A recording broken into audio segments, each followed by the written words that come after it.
¿Qué amigos? Bienvenidos a 2.5 Gasteiz. Lunes 9 de noviembre de 2015. Arrancamos una semana en cuanto programa, en cuanto a televisión local, que ya saben, estamos en una televisión local. Nosotros intentamos, digamos, traspasar poco las fronteras. Cuando las traspasamos, repito, y siempre lo digo, es un mensaje que lo dejo de forma muy a menudo, es simplemente por cuestiones de transversalidad informativa y no por interés, más allá de lo que nos pueda afectar. Dicho esto, sí que es verdad que hoy arrancamos una semana en la que evidentemente Cataluña va a estar de forma muy constante en todas y cada una de nuestras tertulias o debates por la importancia de lo que se debate. Desde hoy día 9 en Cataluña, las decisiones del Parlamento catalán, etcétera, bueno, pues van a estar muy presentes. Pero permítame, antes de seguir adelante en la presentación de este programa y de este sumario, que haga una pequeña mención, solo una pequeña mención y una pequeña denuncia. Les digo pequeña por tipificarla en valoración, que no sé si está bien o mal, pero bueno, sí que es verdad que uno se harta ya de tanta violencia de género, uno se harta. Cuando ayer la noticia teníamos alcance la noticia de esa mujer asesinada, ¿no? Y su hija delante de ese niño de 4 años, ¿no? Por este asesino, que no tiene otro, no busquen calificativos, es un asesino, ni más ni menos. Bueno, pues la verdad es que cuando uno tiene esa información, le llega la información, la verdad es que uno mira y mira con impotencia, es una mirada de impotencia, porque ve que los que tienen que tomar medidas, porque creo que desde el 2003 a nuestros días, creo que son más de 800 mujeres las que han perdido la vida en manos de hombres, y la verdad es que estamos en una situación en la que a mí me parece que, bueno, que tengamos que salir a la calle los ciudadanos a pedir que el gobierno lo tome como no sé, como algo urgente, ¿no? Y que realmente no lo veamos, o sea, al final es calidad política de la que estamos hablando, es la calidad política que tenemos en este país, y es que es triste. Yo siempre me meto mucho con los políticos, no mucho, pero me meto lo que creo que tengo de meterme, ¿no? Y gracias a que tengo una plataforma para poderlo decir, porque muchos de ustedes no tienen esta plataforma para poderlo decir, y espero que yo humildemente pues haga traslado del enfado generalizado que hay en la sociedad, ¿no? Bueno, una cuestión de Estado es lo que se denunciaba este fin de semana en las calles de Madrid, de cientos de asociaciones a nivel nacional que se congregaron en Madrid para denunciar, bueno, que el gobierno, el que está y el que entre, tome ya esta situación como eso, una situación de Estado importante, ¿no? Y que evidentemente se acabe con esta lacra, ¿no? Yo hace poco hacíamos mención en esta tertulia, en las tertulias de 2.5 Gasteiz, hacíamos mención hace muy poquito a las palabras que hacía el fiscal jefe de Álava, Josu Izaguirre, en el que decía que, bueno, el tema de la pulsera, que para él era importante, y que había un problema con ella, evidentemente, pero que era importante, ¿no? Que el problema era que en los núcleos pequeñitos de poblaciones pequeñitas, evidentemente, pues como hay un alcance de 500 metros, pues que en algunos casos, bueno, pues que había problemas con esas pulseras. Bueno, pues ahí habrá que mirar otro tipo de soluciones, pero que lo de la pulsera funciona donde realmente se está poniendo en marcha, pues está claro. Y en cuanto un pitito o una señal de emergencia diga que un asesino, un acosador, no sé cómo llamarle, se acerca a la víctima, bueno, pues que tienen que salir por todas las esquinas, no sé quiénes, no sé qué tipo de policía judicial o no, pero está claro que esto hay que acabar con ello como sea, y no podemos permitir que esto siga siendo una lacra como la que es. Bueno, sin más, era una pequeña... es el enfado que uno tiene después de conocer la noticia de ayer, ¿no? Que ya está bien, porque los niños evidentemente están también detrás de todo ese tipo de cosas, ¿no? De violencias, pero bueno, sin más. Bueno,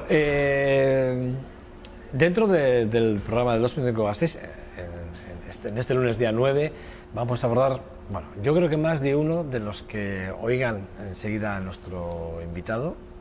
Él es un médico y vamos a hablar con él de insomnio, vamos a hablar de un libro que acaban de publicar varios especialistas, varios médicos, y que a mí me parece que es un tema súper interesante, porque no le damos importancia ni al sueño ni a la calidad del sueño, pero sobre todo no le damos absolutamente nada de importancia. Y bueno, mi invitado, que es un invitado que les va a presentar enseguida, bueno, la verdad es que es un hombre que, bueno, que lo cuenta muy bien, fácil, para que lo entendamos todos, créanme.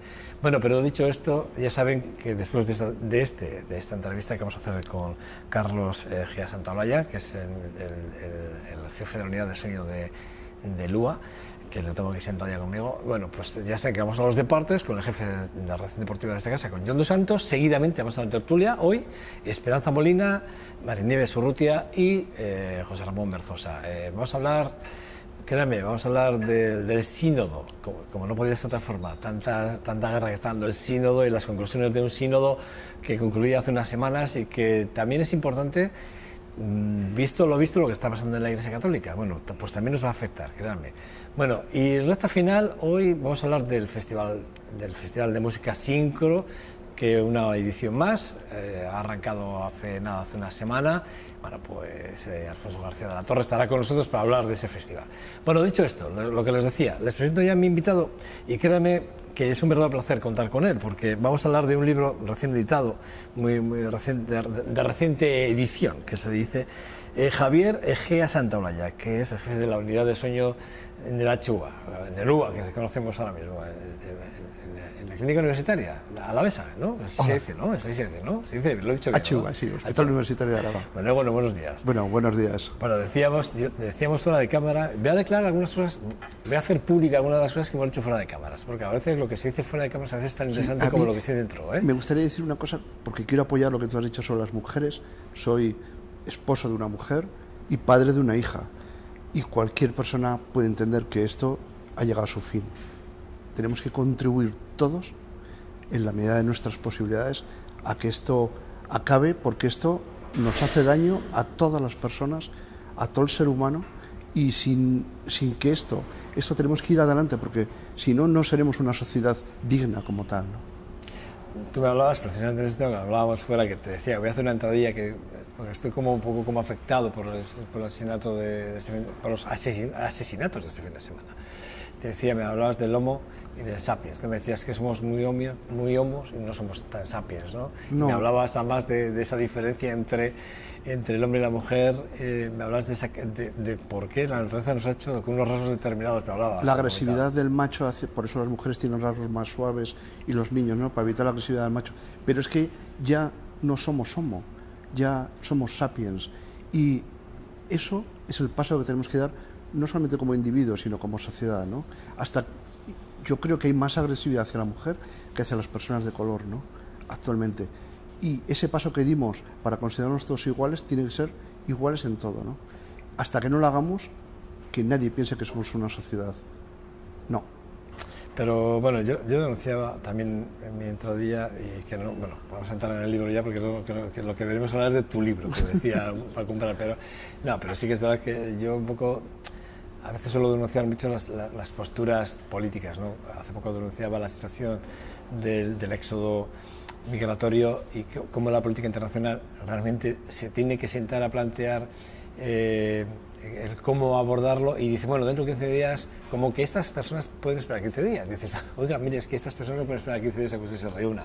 Es que si a usted se le paga es para que no duerma, no coma, no, o sea, no cuando hay un problema de este tipo. O sea, por favor, o sea, no 15 días. ¿De qué me no estoy muy de acuerdo contigo, pero las cosas que suceden en la sociedad van por delante de lo que nosotros como sociedad podemos hacer. Eso es lo que nos está pasando, el éxodo, mujeres, miles de cosas que nos sobrepasan porque no somos capaces de hacerlo. Yo creo que en cuanto tengamos conciencia individual y colectiva de que somos el futuro de este planeta, de momento, hasta que no conquistemos otro, mientras no lo hagamos y nos concienciemos todos, es que estamos ahí anclados en la edad medieval, aunque pensemos que no. Bueno, Carlos Gea Santaolalla, vamos a hablar del programa Somne, ¿no? Que así es como se llama, programa Somne es el título del libro que habéis editado. Yo menciono los tres, pero luego si queréis mencionamos al resto de autores, porque son un montón de autores, ¿no? Pero porque sois muchos médicos de muchas ramas diferentes los que habéis trabajado en este libro, que es un libro que además es una guía, ahora vamos a explicar. Está Ana María González Pinto, que es psicóloga, creo que es. Psiquiatra. Carlos Javier Gea, que eres tú. Soy yo, neumólogo. Neumólogo. Y luego Sara Barbito, que también es... psicóloga. También es psicóloga. Bueno, los tres dais un poco la cara. Damos la cara por un grupo como Ainhoa Álvarez, José Luis Manjón. ¿Quieres que los digamos todos? Porque sí, si por no favor. ve nadie. Digo, están. Creo que son bueno, los tres que ya os he mencionado, perdón: Sonia Ruiz de Azúa, José Luis Monjón, Ainhoa Álvarez, José Ramón Peciña, Patricia Vega y Jacqueline de Andrés. Ahí estáis todos los que habéis trabajado en este trabajo, que de alguna forma tiene como. Iba a hacer un cometido, pero tiene tres cometidos. Uno es ayudar al propio médico, 2 al paciente y 3, de alguna forma, dar a conocer una enfermedad, porque claro, yo no sé hasta qué punto es un síntoma, que lo planteáis, síntoma o enfermedad. Hasta hace bien poco, el insomnio, todo el mundo seguro que ha pasado una noche sin dormir, ¿no?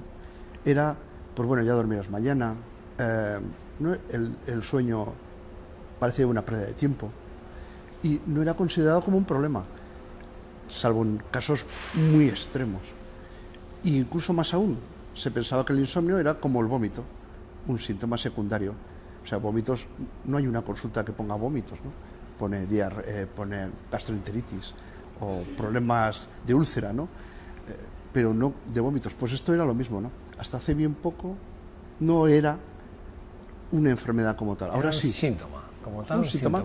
Y así era visto. Sin embargo, hemos visto que es una enfermedad propiamente dicha y que puede incluso condicionar otros problemas, ¿no? Bueno, laborales, personales. Eso es. Y porque, por desgracia o por suerte, nosotros debemos dormir entre 6 y 8 horas. ¿Por qué? Porque la naturaleza nos lo ha hecho así. Un caballo duerme 4 horas. No es solamente por descanso, ¿no? Nosotros tenemos menos actividad que un caballo y dormimos más. Un murciélago duerme 24 o 22. Por lo tanto, el sueño es algo que todavía no entendemos muy bien, pero sabemos que restaura el cerebro, que descansa y por lo tanto es necesario, es como respirar.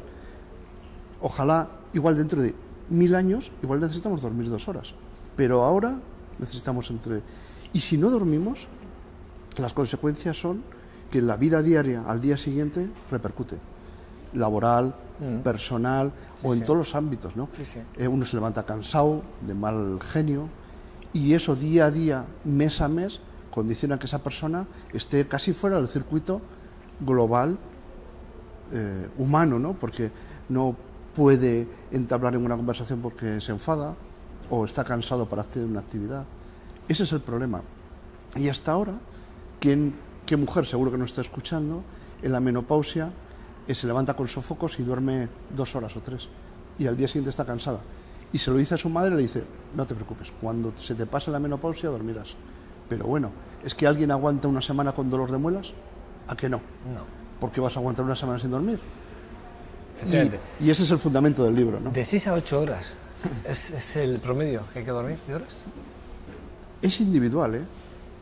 Hay gente como la Margaret Thatcher que dormía 2 horas y mira qué ánimo tenía. Einstein dormía muchísimo, pero de media parece lo razonable. Y si no duermes eso porque tienes un problema, siempre y cuando tenga repercusión durante el día, porque yo igual duermo 5 horas y a la mañana siguiente estoy perfecto. Yo no soy un insomne. Tengo la fortuna de que poco y restaurarte antes. Eso es. Insomne es aquel que tiene que tiene mucha repercusión de lo poco que duerme, incluso en su familia que lo ve, ¿no? Una de las preguntas que hacemos a la familia es si ve que en ella es un problema o en él, ¿no? ¿Por qué escribir este libro? ¿Dónde nace la necesidad entre tantas especialidades que, por cierto, luego me decías, ¿no? Que hablamos, luego si quieres hablamos, me lo decías fuera de cámara, del tema del ego, ¿no? Que a veces hay que dejarlo un poco a un lado y empezar a mirar un poco más de frente lo que son las realidades más sociales o más personales, ¿no?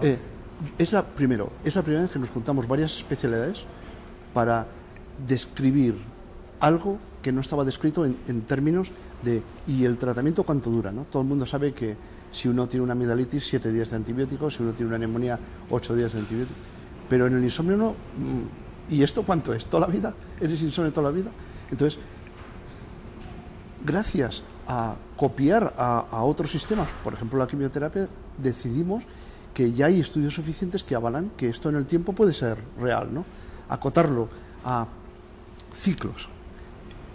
magnífica idea. Para eso necesitábamos de los psiquiatras que tenían mucho conocimiento, los neurofisiólogos de nuestra unidad que manejan muy bien el insomnio, los psicólogos. Y entonces hicimos una especie de mix, nos metimos todo como garbanzos en una olla y nos pusimos a cocernos, ¿no? Y de ahí salió, probablemente es la primera vez que se juntan tantas especialidades para ir traspasando sus egos, ¿no? Para ir solo a por el paciente, ¿no?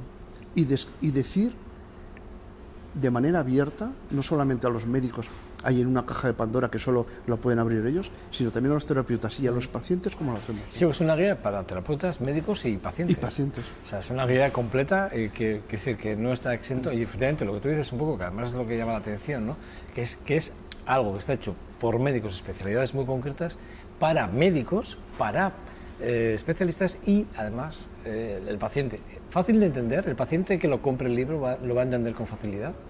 A ver, eso es como cuando yo cojo el manual de instrucciones de la lavadora, en el que yo soy capaz de interpretar la mayor parte de las cosas, pero hay un porcentaje que necesitaría del ingeniero o del diseñador de la lavadora, pero de eso se trata, ¿no? Se trata de que cuando alguien vaya a un médico o a un terapeuta, ya sepa cómo va estructurado. No hay que tener miedo a desvelar nuestros secretos de profesional, al contrario, lo que tenemos que hacer es compartir conocimiento. Luego está el especialista para ayudar a comprenderlo e intentar perfilar cosas. Por eso hablabas del ego antes. Por eso hablaba del ego, ¿no? A mí, si algo importante es que ha contribuido a que en la unidad funcional de sueño de Lua diferentes especialidades trabajen por un proceso, por el paciente. Y nadie pide, oye, que yo quiero que mi silla sea de piel o aire acondicionado. No, yo quiero que el paciente esté mejor. Es increíble, para mí es un orgullo. ¿Me puedes enumerar cuántas sois, cuántas disciplinas médicas estáis ahora mismo conectadas en la unidad del sueño? Pues desde neumología, neurofisiología, neurología, pediatría, maxilofacial, primaria, otorrino, psiquiatría. Es increíble el número de grupos que se han unido siendo generosos, porque hay que ser generosos, para que al final el paciente que entra sea nuestra estrella, ¿no? Sea lo que pretendemos es mejorarle, ¿no? Independientemente de la especialidad, por eso nos juntamos. Sí, sí. Es el verdadero paradigma de todo esto, ¿no? El verdadero cambio, ¿no? Y el libro ha sido el principio. No sé qué pasará en un futuro, ¿no? Serán más cosas, ¿no? Pero es lo que es como el aceite que está ya implicando a todo el Sistema Nacional de Salud, ¿no? La cohesión, la generosidad entre especialidades para mejorar a los pacientes, ¿no? ¿Cómo ha sido recibido el libro? Por los colegas, dicho de alguna forma. Pues lo hemos enviado porque también es importante recibir un feedback, ¿no? De saber, a ver, nosotros decimos que está bien, pero luego lo miran y dicen, pues no está tan bien. Y lo hemos mandado a la Sociedad Española de Sueño, lo han visto compañeros nuestros y les ha gustado porque simplemente el hecho de describir pautas que se pueden luego evaluar, ya eso es fantástico, ¿no? La evaluación de lo que haces en una neumonía, haces una radiografía, le pones antibiótico, le haces otra radiografía y está mejor clínicamente y radiográficamente. En esto a veces es difícil saberlo. Sin embargo, como establecemos pautas de manejo y además evitamos mucho la supermedicalización, ¿no? Bueno, claro, esa es otra, pero bueno, tú hablas desde un punto médico, yo voy a hablar desde la automedicación del propio paciente, porque comentábamos también tú y yo fuera de cámaras también que hay muchos pacientes que, por ejemplo, se tiran tomando, digamos, inductores del sueño, ya no menciono, ¿verdad?, pero muchos inductores del sueño, incluso algunos antidepresivos para inducirse o para dormir, y dices, bueno, y se tiran años, y dices, bueno, esto no tiene ningún sentido. De hecho, hay pacientes que tienen insomnio de mantenimiento, que significa que inician el sueño bien y les cuesta mantenerlo, por ejemplo, para personas mayores que por dolores se despiertan o a orinar, y que están tomando inductores del sueño que de corta duración, que a las 2 horas ha desaparecido su efecto. ¿Qué pasa? Sí, ellos se duermen bien, pero toman el inductor, se duermen mejor, pero a las 2 horas han despertado, porque se acaba el efecto y es cuando tienes el problema. Y así, y dicen, pues me tomo otra. Y sabiendo que los periodos de validez, por decirlo así, del manejo con benzodiazepinas están estipulados para 6 meses. Y cuando le preguntas, ¿y usted cuánto tiempo está? Pues llevo 10 años. Y dice, bueno, vamos a empezar de cero, ¿no? Y luego está el miedo, y igual me quitan la pastilla y no me duermo. Igual si no me duermo voy a estar peor. De eso se trata, ¿no? De enseñar y vehiculizar todo eso a los pacientes. Ahí, en el prólogo de vuestro libro, que he tenido el placer de poder leer gracias a que me lo enviaste ayer, hablas de que solo un 8% de la población se atreve a consultar. Sí. Bueno, se atreve o cree que puede tener un problema con el sueño. Con respecto al insomnio, pero con respecto a casi todo, hay una pequeña proporción que consultan. Esto no significa que mañana esté una cola de pacientes, de personas, hablando de insomnio y esperándonos. Quizás haya un porcentaje de ellos que deban ser atendidos. Pero lo importante es que conozcan el sueño, que conozcan si tienen un problema y que sepan que si tienen un problema crónico, porque ¿quién no ha dormido una noche? El examen, el jefe que te echa la bronca, la gaopasa, que hemos hablado antes, el jet lag porque vengo de Estados Unidos, igual han cambiado la hora y ese día no duermo bien cuando voy a primavera. Siempre hay cosas que surgen a lo largo de la vida que uno debe torearlas, ¿no? Y que incluso tomar una pastilla de vez en cuando, aconsejada por un médico, un farmacéutico, pues está bien, ¿no? Pero si eso se transforma en crónico, el seguir en esa inercia es malo para él. Y por eso debe consultar. Sí, pero ¿cuántas enfermedades pueden venir o pueden ser inducidas a través de no dormir bien, no descansar bien? Pues se ha visto enfermedades orgánicas, hipertensión, etc. Igual que el trabajo de turnos, ¿no? Pero lo más importante es que se separa de la vida normal, ¿no? Claro.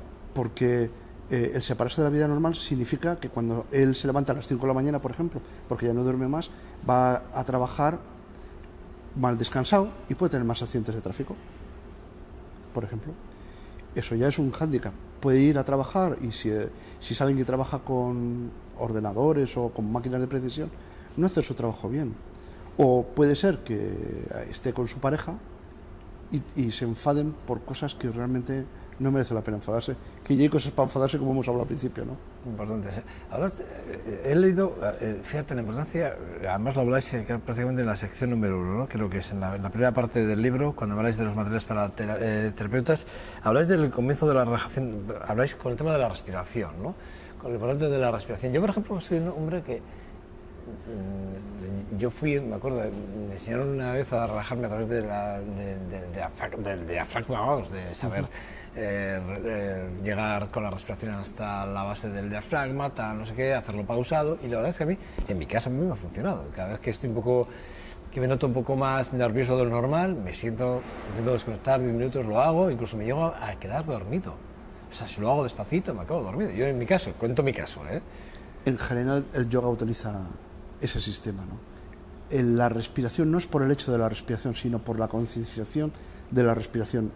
Lo que es automático, habitualmente no nos damos cuenta de la respiración, lo convertimos en consciente y en manual, y respiramos relajadamente, siendo conscientes del tiempo de la respiración, y eso, como estamos pensando en la respiración, obviamos el resto de problemas. Además, la respiración hace que baje igual los niveles de carbónico, relajan, y es que la respiración está muy conectada con el alma, ¿no? Estás nervioso, respiras rápidamente, estás ansioso, igual te mareas y todo. Luego, lo que es la relajación, la terapia cognitivo-conductual que llaman todos los grupos, en el tramo largo es mucho más importante que la farmacología, muchísimo más. Y cuando uno está en la consulta y ve gente que lleva 10 años de problemas y que una de las cosas que les decimos es que probablemente nunca sean personas normales, entre comillas, ¿no? Que lo que intentamos es aumentar un poco su calidad de sueño, igual un poco más las horas, ¿no? Y que vean que no es obligado dormir 8 horas de un tirón. Vamos a ir un poco para atrás, Edad Media. En la Edad Media, si nosotros estamos ahora, ¿no? En la Edad Media, en nuestra casa, nos metemos a las 11 de la noche y nos levantamos a las 8 de la mañana. probablemente nos habrían robado las vacas, la oveja, la mujer, ¿no? Sí, Porque sí. lo que hacían a las 2 de la mañana se levantaban, comían, miraban todo, daban de comer a las ovejas y luego se volvían a meter. Luego, dormir de una tacada, de un tirón, casi ningún animal lo hace. Quizás la sociedad, nuestro modo de vida nos ha ido comprimiendo o dejando espacio para dormir solo en un momento, que es cuando oscurece hasta cuando anochece. Pero hay que decir que no todo el mundo tiene que dormir así. De hecho está la siesta. De hecho está la siesta, ¿no? Que no todo el mundo tiene que dormir así. Que si una persona duerme de 12 o de 10 a 4 de la mañana y se siente refrescada, si conseguimos un poquito más, ya está. El objetivo no es hacerles robot de 8 horas, jamás. Pero una pregunta, pero debe ser el sueño, es decir, el sueño es el sueño. Tú te metes a la cama y salvo que no te despierte el despertador, que pasa tiene ese nombre, ¿no? Tan así tan curioso, ¿verdad? Salvo que no te despierte el despertador, o sea, si tú te despiertas por inercia propia y descansado, viva la madre superior. Fenomenal, eso es lo mejor. Pero si te levantas al despertador, eso quiere decir que has roto el sueño de alguna forma, ¿no? No, lo que hemos hecho es adaptarnos a la sociedad. Nosotros nos apetecía dormir. La pregunta, ¿sabes por qué te la hago? Porque puede ser que una persona esté pensando en dormir, por ejemplo, de 11 a 4 de madrugada, sabiendo que luego vas a echar una siesta de 4 a 6 de la tarde. La insuficiencia de sueño es lo que nos marca este país, donde el prime time de televisión es a las 12 de la noche. Ningún país del mundo tiene horas prime a esas horas. ¿Qué pasa? Que nosotros nos acostamos pues a las 12. Si yo pregunto, entre 12 y 1. Te lo voy a preguntar porque es un debate que ha habido hace poco. Con lo cual tenemos una insuficiencia de sueño increíble y esas horas el banco del sueño te las cobra. ¿Dónde? En la siesta. La siesta no es mala si la duración no es superior a 1 hora. Concretamente, casi todo el mundo 20 minutos, 30. Yo creo que restaura a este país, con lo mal que dormimos. ¿Cuáles son esos factores que podemos relacionar con el sueño que además deberíamos tener en cuenta y que tú podrías hoy, si no te importa, aconsejar algún factor que podríamos Todo tener el mundo en cuenta? sabe que lo más importante es que el dormitorio es un sitio para dormir, aparte de tener relaciones sexuales. No leer, no ver la tele, no escuchar música. Con respecto a la tele, si no tienes problemas puedes hacer lo que quieras, como bailar un chotis o ponerte a comer allí. Pero si tienes mínimamente problemas, debes usar el dormitorio como una zona de dormir, donde esté cálidamente, sin televisión, sin radio, donde vayas a descansar y a dormir, ¿no? De hecho, ¿quién no ha visto al vecino viendo la tele y se le ilumina toda la habitación? Luego el cerebro entiende que con esa iluminación está de día y le dificulta a algunos el dormir. No es mi caso, yo te voy a decir, porque yo estoy por esa solución. La mayoría se utiliza para dormirse. Claro, porque yo me he quedado dormido en el sofá, yo cuento mi caso, yo me he quedado dormido en el sofá y decía, no puede ser que me quede dormido en el sofá, a las 12 me despierte, haya cortado el sueño, me quiero meter a la cama y no puedo dormir. Entonces dije, bueno, pues igual a la televisión me quedo dormido, pongo el sleep sleeping, perdón. Pero mientras eso te favorezca, ya está. úsalo. Ya está. Pero si no te favorece, es decir, si eso te distrae, te estimula, si te pones a hacer ejercicio, te vas al gimnasio a las 10 de la noche. Ahí vas a aumentar la temperatura corporal. Sabéis que para dormir baja la temperatura corporal. Sí, ahí no vas a poder bajarla. Estás estimulado. Los centros de vigilia están. No vas a poder dormir. Cosas sencillas, ¿no? Buen ambiente, evitar estar con el reloj que va al techo y que te da las horas. Si no te duermes, levantarte. Nunca leer en un iPad porque tiene luz azul y genera disminución de la producción de melatonina.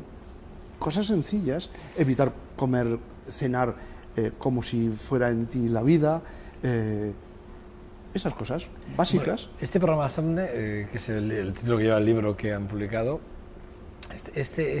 por cierto, aconsejable, o sea, lo estamos diciendo, no solo es para terapeutas y médicos, sino lo más importante, es una guía también para el paciente, o sea, que todo alguien que tenga la duda al respecto de si sufre o no insomnio o tiene que consultar, por cierto, es un 8% de población las que consultan al médico o van al médico, y es muy importante lo que acaba de decir aquí el doctor. Sí que es verdad que hay que tener muy en cuenta que el sueño es fundamental absolutamente para todo lo que hacemos durante las horas, sí, ¿no? Eso es, durante las horas diurnas, ¿no? O sea, lo cual quiere decir que hay que tener en cuenta que si no lo hacemos bien, pues tenemos un problema, está claro. Igual claro. Dentro de 1000 años no lo es. Este libro, por cierto, te preguntaba antes, ¿se puede encontrar? Yo creo que entiendo que en Elcar se puede encontrar en el Corte Inglés. Sí, yo creo que está en casi todas las librerías. No he ido a mirarlo, pero supongo que la distribuidora lo habrá hecho por todos los sitios, ¿no? E incluso hay sociedades como la de psicología, está evaluando también la Sociedad Española de Sueño, y la de psiquiatría, su incorporación también, ¿Sí? Porque creo que tanto psiquiatría como el sueño, como todos los que formamos, ha sido un esfuerzo muy importante, y además creo que merece la pena. Esto igual es un inicio para que haya libros que lo cambien, ¿no? Esto sí, no deja de ser, no es una Biblia, no son los 9 mandamientos, pero igual se cambia, porque vemos que en un año hay que cambiar alguna cosa. De eso se trata, ¿no? Sí, pero tenemos una base para trabajar sobre ella. Eso es. Yo creo que es el inicio. Esa es la clave, ¿no? Y que esto en un futuro será mucho más mejorado. Y si la Unidad Española del Sueño, que ya lo tienen, lo han leído, han dicho que es fantástico, entendemos que desde ahí ellos mismos ya pueden empezar a trabajar como un documento base para poder trabajar y poder poner en común más información probablemente, ¿no? Claro, porque el insomnio es un problema que en Estados Unidos ocasiona pérdidas de, no sé si son 19 billones de dólares por ausencias de trabajo, etcétera, accidentes, ¿no? Sí. Luego, sí que es un problema de mirar, que nadie piense que lo que queremos es enfermar más a la población. Pues ahora les ponemos otra enfermedad. No, lo que queremos es que el sueño, que se ha demostrado, una de las cosas que yo creo es que nosotros fuimos inteligentes el día que pusimos una piedra en la puerta de la cueva. No solamente por la carne, ¿no? Porque antes no podíamos dormir, porque entraba el mamut, el felino de dientes de sable. Claro, es que a ver quién dormía con eso, ¿no? Y dormíamos en periodos muy cortos, como hace un animal ahora, para evitar que nos mataran. Y un día alguien, José Chu, puso una piedra en la puerta, o sea, en la entrada de la cueva. Y ese día durmió, hizo REM, y ahí mejoró. Y ahí nos hicimos más inteligentes. La preocupación de que alguien pudiese entrar. Y durmió, que antes no podía dormir más que a trozos. Curioso. Bueno, el caso es que es una guía, repito, desde aquí es aconsejable que lo tengan ustedes muy en cuenta. Antes me has dicho, y no tengo mucho más tiempo, pero sí me gustaría que explicases. Hablábamos del otorrino, decíamos del maxilofacial, sobre todo el maxilofacial, porque decías, no, imagínate si tenemos un problema con el tema de la dentadura, que tenemos que echar más adelante, más o menos. Fíjate, ¿hasta qué punto eso es importante? Por el tema de los ronquidos, el tema de la apnea, ¿cuánto más importante puede ser? Hay partes que son funcionales, y la funcionalidad se debe tratar de una manera, pero cuando son estructurales, tanto los otorrinos en niños, las amígdalas enormes que dificultan el paso del aire, o problemas de mandíbula, hacen que los maxilofaciales entren, y demos oportunidad no solamente a un tratamiento estándar, sino a múltiples posibilidades en función de cada paciente, en concreto en la apnea del sueño, no solamente el ronquido, que la mitad de los vitorenos roncan. Ese no es el problema es cuando ese ronquido va asociado a problemas de salud, ¿no? Y por eso, en la baraja de cartas, no solamente necesitamos reyes, sino bastos, oros, y por eso están especialidades quirúrgicas que nos ayudan a tomar decisiones. Carlos Egea Santolaya es el jefe de la unidad del sueño de Lua aquí en Álava. Se me queda corta la entrevista. Es que el sueño son 8 horas. No, es que se me queda corto porque ahora tengo más preguntas, me surgen muchas más preguntas, pero no tengo más tiempo. La verdad es que me encantaría seguir hablando de este libro tan maravilloso que habéis publicado y que además creo que es importante. Yo voy a confesar una cosa. Yo creo que yo cuando salga del programa, que tengo que ir al centro, probablemente igual me paso por alguna librería si está y lo compre. Probablemente lo haga, Probablemente lo haga. Casi seguro que lo voy a hacer, O sea, de hecho, me vas a dejar el teléfono, te voy a mandar un WhatsApp para que lo veas que es así y que además pediré que te lo lleves y me lo firmes, pues me gustaría tenerlo firmado. Solo puedo deciros que te agradezco, que aquí esperábamos otra visita aquí con nosotros, pero no puede ser. Sí, la psiquiatra, sí. Pero sois muchos. Por agenda es una pena. Pero sí podíamos emplazarnos para hablar más de alguna forma técnica del libro, si cabe en algún momento determinado, antes de final de año no estaría nada mal. Cuando deseéis. Y además que veamos otras áreas que han intervenido en el libro y la importancia de esas áreas al respecto del insomnio, que es tan importante, evidentemente, como tú decías, ¿no? Fíjate, tú has cuantificado económicamente en Estados Unidos. Había noticia que yo la tenía, lo que pasa es que sí que es verdad que no la he encontrado, la tenía guardada en la biblioteca, para que la valorásemos, pero aquí en España se cuantificó también, sobre todo en daños, se llaman daños colaterales, no en la acción laboral, creo que lo denominaba algún sindicato. Pero bueno, estaría muy bien que lo valorásemos también. O sea, que, cuando queráis. Fue un debate además, es que me estoy acordando ahora, fue un debate con respecto al tema de los cambios horarios, laborales, para el tema de la conciliación. Es que ahí entramos en otra cosa que también era importante. Por el tema de la puerta de Josécho, ¿sabes? La piedra que puso Josécho en la puerta, pues más o menos, es una de las claves. Por eso Europa, que había hace ya muchos años, hace muchísimos años, el tema de la conciliación, el tema de los horarios y el tema del prime time, por ciento de la televisión, que es tan importante. Lo que pasa es que aquí jugamos de muchos miles, de cientos de millones de euros al año. No, yo lo entiendo, que el dinero es don dinero, ¿no? Y otra cosa quería decir, que es puramente alavesico esta unidad, o sea, vitoriana, ¿no? De personas, de grupos, de médicos vitorianos, y estamos en investigación, por ejemplo, España, el Grupo Español de Sueño, después de Estados Unidos, solo después de Estados Unidos. Así es. Entonces, Vitoria, al nivel de la sanidad... Estamos liderando de alguna forma, ¿no? Junto Sí, con sí, Estados Unidos, luego, la investigación en la unidad de sueño. Sí, por lo tanto, es un orgullo decir que en la unidad de sueño del Hospital Universitario... Qué bueno. Es uno de los líderes nacionales y europeos, y está aquí en Vitoria, para que vean lo que es la sanidad pública, ¿no? Sí, yo ya lo sé. Bueno, Carlos Santolaya, es que ricasco, Lo mismo, a pasarlo bien, y gracias por vuestra visita y sobre todo por explicarnos tan maravillosamente bien este programa Sogne, este libro, esta guía, que es Médico, Terapeutas y Pacientes. Y repito, yo voy a hacerme con un libro hoy sin falta, hoy al mediodía, prometido. Cuando quieras. Carlos, ¿vale? Bueno, gracias. Gracias. Bueno, nada, pausa para publicidad y bueno, el jefe de la redacción deportiva, John Dos Santos, ya anda por aquí, vamos a hablar del deporte y de los nuevos resultados de nuestros dos equipos más representativos a nivel élite, pero bueno, no siempre se puede ganar, esto es así, pero bueno, nada, hablamos con él, analizamos lo que ha sido el deporte en este fin de semana y seguida la tertulia. Hasta ahora.